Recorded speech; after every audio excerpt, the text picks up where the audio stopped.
Hi everyone, this is Prof. Sheets, and this is a video about transitions and meta-commentary.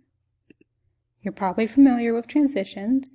It's the word, phrase, or sentence you use at the start of a paragraph or the end of a paragraph, and its purpose is to make your ideas or argument flow, that one paragraph should smoothly go into the next paragraph, or one sentence should just gracefully connect to the next.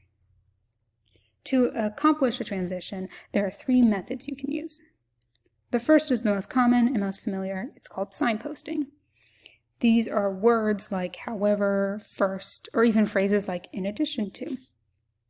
They're very formulaic so that when the reader kind of glosses over or reads it in a sentence, it's a sign, a signal right away that you are transitioning. If you're interested in using transitions, you can just Google for a list of transition words. That's what I do when I need a transition word. If you do that, I recommend you find a website or a PDF that organizes transition words based on function. The reason being that it makes it much more intentional, that you understand the purpose behind your transition word rather than picking the most familiar to you. So with that, signposting can be very clear and structured, but also it can get repetitive and clunky. So, for example, I have a bad habit of using however like 30 times in my paper. It's just such a fun word to use. Or I use thusly a lot. And for a reader, that's not so fun to see over and over again, and then it kind of loses its purpose. It's like, doesn't have the same effect. So in that instance, I should reduce my amount of signposting and start using some other methods. So I could use the second method, metacommentary. Metacommentary is brilliant. It totally elevated my writing once I developed metacommentary skills. So looking at the word metacommentary, you see meta in it. I know that's a very popular word right now with metaverse and stuff like that, or Meta, I think the company or whatever. But meta is just signaling the idea that we are returning or looking into something again, like metacognition is thinking about thinking. So with metacommentary, we are going back to what we presented and making another comment on it. In a way, it's like a summary almost. Some example sentences would be, the point or meaning of this paragraph is blank, or the just main argument of these articles is blank. Or my favorite one is, what I'm trying to prove with this data is blank. So you can see with these sentence structures, they similarly stop the reader and tell them that you are taking the time to make something explicit or transparent. And by making that more clear, you're helping transition to the next idea. With research, when data and discussion of articles gets so dense, we really appreciate meta-commentary. Think about articles you've read where you've been so lost and you wish they just stopped and told you what they were doing.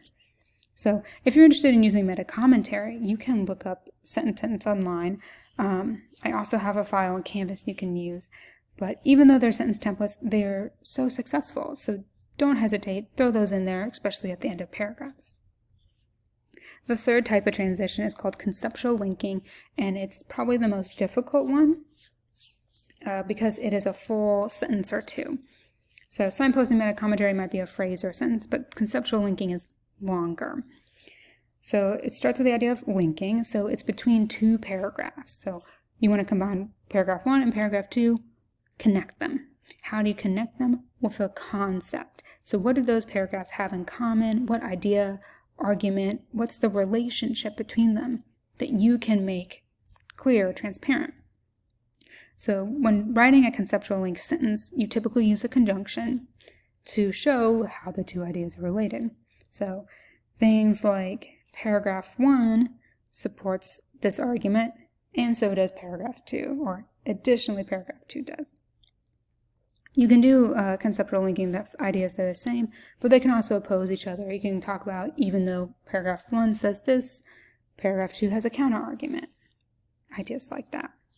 A good example of conceptual linking actually exists in The Great British Bake Off, if you've ever seen that show. In the series, they summarize or go through every baker's piece and explain what they're baking.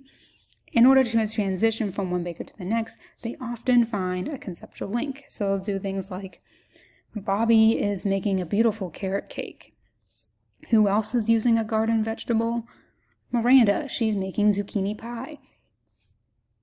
In that made-up example, you can see that I found a link between vegetables, and so I made it explicit that these two have vegetables in common. And so it already sets up the reader to know what to expect and what they're getting into. So those were the 3 types. I mentioned earlier that you can find tons of sentence templates. I have this file on Canvas, but it comes from the text They Say, I Say. So if you're ever interested in more sentence templates, you can maybe rent that book or look into it. I'm also going to end on this slide, which is an excerpt from a lit review. The link is at the top from where I stole it. But I bolded all the transitions in this paragraph to really show how they help a piece and how they improve the understanding of the piece. So as you read through this paragraph, pay attention to what transition this person is using and how it helps facilitate the clarity of that paragraph.